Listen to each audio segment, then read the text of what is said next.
Buenos días, mi nombre es Diego Rafael Cabrera Sánchez y hablaré sobre Corynebacterium diphtheria. En primera instancia, comenzaré leyendo el caso clínico para posteriormente desglosarlo en la parte de teoría.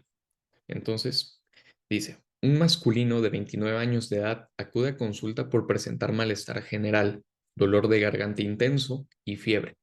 Refiere que desde hace 3 días ha estado saliendo de su garganta líquido blanquecino maloliente con un poco de sangre.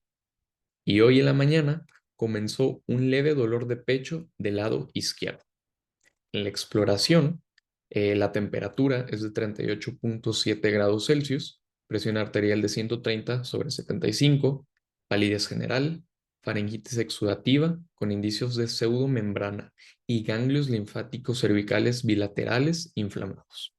En el examen, un cultivo de exudado nasofaringio, hubo desarrollo de colonias color grisáceo negruzco en agar sangre con cisteína telurita.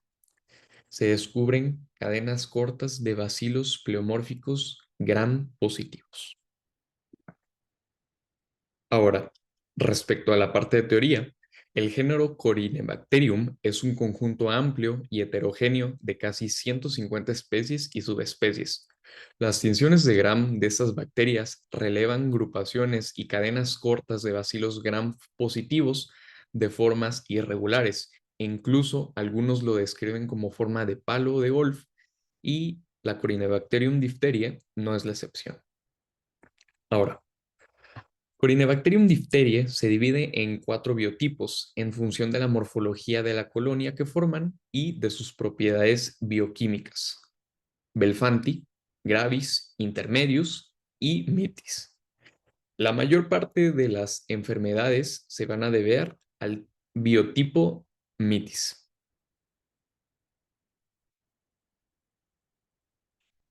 Hablando de las características generales de estas bacterias, es que son anaerobias facultativas, inmóviles, catalasas positivas, no son ácido alcohol resistentes y crecen mejor en agar sangre enriquecido no selectivo. Más adelante vamos a detallar esto un poco más. Respecto a la ubicación e invasión, esta bacteria la vamos a encontrar en piel, vías respiratorias altas, aparato digestivo y tracto urogenital. Hablando de los factores de virulencia, vamos a tener uno muy característico y lo vamos a considerar el principal factor de virulencia de esta bacteria, que es la toxina diftérica.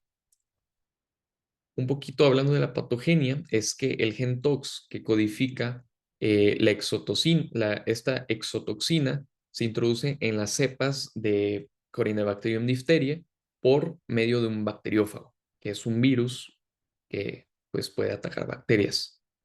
Existen regiones funcionales en la molécula de la toxina, como una región catalítica en la subunidad A y una región de unión al receptor, además de una región de translocación en la subunidad B. Ahora, el receptor para la toxina es el factor de crecimiento epidérmico de unión a la heparina, que este está presente en muchas células eucariotas, en particular células nerviosas y cardíacas. Entonces, su presencia va a explicar los síntomas cardíacos y neurológicos en las complicaciones de los pacientes con difteria.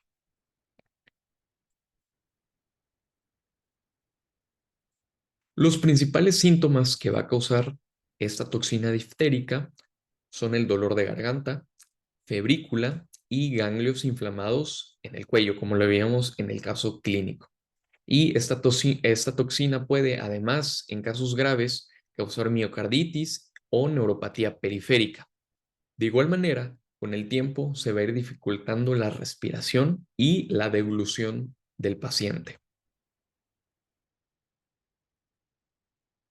Ahora, la síntesis de esta toxina está regulada por un elemento codificado macrosómicamente llamado represor de la toxina diftérica.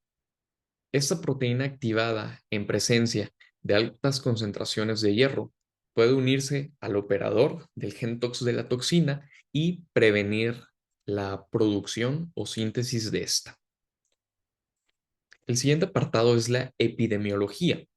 Debemos de saber que Corynebacterium diphtheriae es una enfermedad mundial y prevalente en áreas urbanas pobres con hacinamiento.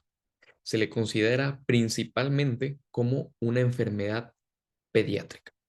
Ahora, Corynebacterium diphtheriae se mantiene en la población mediante portadores asintomáticos en la orofaringe o piel de las personas inmunes, sitio donde eh, la encontramos, lo describimos previamente.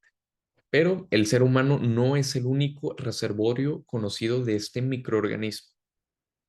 Ahora, respecto a nuestro país, México, no se han presentado casos de difteria durante los últimos años, pero en el 2016, que fue el último reporte hecho, hubieron 7.097 casos de difteria en todo el mundo. Y además, a nivel mundial tenemos una cobertura de 3 dosis con el 86%. Y bueno, un dato extra es que India aportó el mayor número de personas contagiadas. Como dato interesante, la difteria llega a ser mortal entre el 5 y 10% de los casos. El siguiente apartado serán las enfermedades clínicas que causa esta bacteria. En primera instancia, debemos conocer que Corynebacterium diphtheriae puede dar lugar a una colonización asintomática en personas completamente inmunes, pero también puede derivar o dar enfermedad respiratoria y enfermedad cutánea. Comencemos hablando de la difteria respiratoria. Con un periodo de incubación de 2 a 4 días, la enfermedad es de inicio brusco, con malestar generalizado que posteriormente puede llevar a un dolor de garganta y este puede ser causa de una faringitis exudativa con fiebre o febrícula, como se explicaba en el caso clínico. El exudado posteriormente va a evolucionar a una pseudomembrana, que es básicamente una placa de células del sistema inmune, bacterias, fibrina y células muertas que puede recubrir a amígdalas, úvula o paladar. Esta pseudomembrana se adhiere con firmeza al tejido y es difícil de despegar sin hacer que sangre. Y esto es uno de los datos más peculiares y característicos de la difteria. Luego de una semana de recuperación, la membrana suele despegarse y se expectora.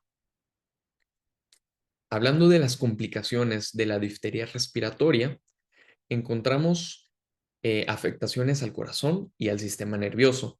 En la gran mayoría de los pacientes con difteria se pueden detectar indicios de miocarditis que se desarrollan en 1 o 2 semanas y cuando se empiezan a dar estos síntomas, ya van mejorando los síntomas faringios.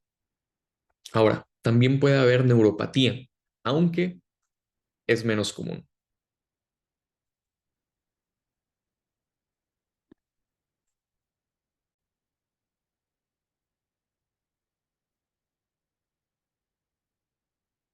Ahora, la otra enfermedad va a ser la difteria cutánea, que se adquiere a través del contacto cutáneo con otras personas infectadas. El microorganismo colonizará la piel y entrará al tejido subcutáneo por cualquier discontinuidad de la piel. En primer lugar, se va a formar una pápula que evoluciona a una úlcera que no cicatriza. Y básicamente esto es lo que nos describe el libro Murray acerca de la difteria cutánea. Hablando del diagnóstico de laboratorio, en la microscopía se observarán cadenas cortas de bacilos de formas irregulares, gram positivos. Y otro signo característico que nos puede describir, bueno, que nos describe el Murray son gránulos metacromáticos en bacterias teñidas con azul de metileno, aunque esto no es tan específico. Ahora, para el cultivo, la muestra debe recolectarse de nasofaringe y garganta y deben inocularse en una placa de agar sangre enriquecida no selectiva, como lo mencionamos previamente. Por ejemplo, el agar con cisteína telurita, el medio de Tinsdale o el agar colistina nalidíxico. En el caso clínico, se explica que se crea una coloración grisácea negruzca en el agar, pues la telurita inhibe bacterias y bacilos gram negativos, produciendo un color negruzco o grisáceo en el agar. Pero el medio de Tinsdale sigue siendo el mejor para recuperar la Corynebacterium difteria en muestras clínicas, pues su vida útil es breve y necesita que se le añada suero de caballo.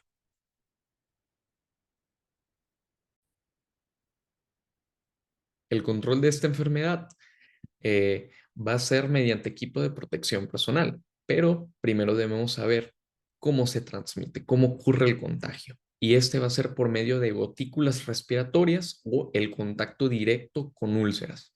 Y como mencionaba previamente, el método de protección es el uso de cubrebocas, guantes, careta y o lentes de protección, con la bata y el respectivo lavado de manos.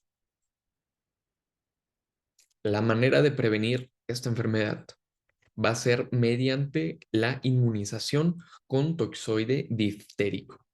Es importante colocarlo, pues incluso las personas que ya fueron infectadas alguna vez no desarrollan anticuerpos para la infección. El toxoide diftérico se le da a los niños en 5 inyecciones con los antígenos de tosferina y el del tétanos, que es la vacuna TDT. De ahí se recomiendan dosis de recuerdo con toxoide diftérico combinado con toxoide tetánico, que es la inyección TDT, cada 10 años. El siguiente apartado es el tratamiento.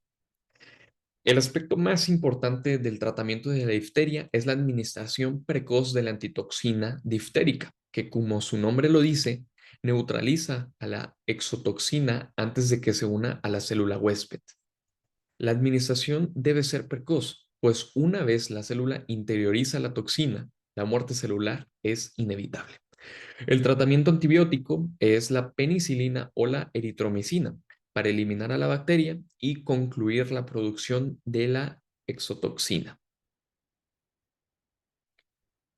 Y por último, tenemos a las pruebas de toxigenicidad para la detección la detección de la producción de las exotoxinas, que se suele usar en el análisis de inmunodifusión in vitro, también conocido como la prueba de ELEC.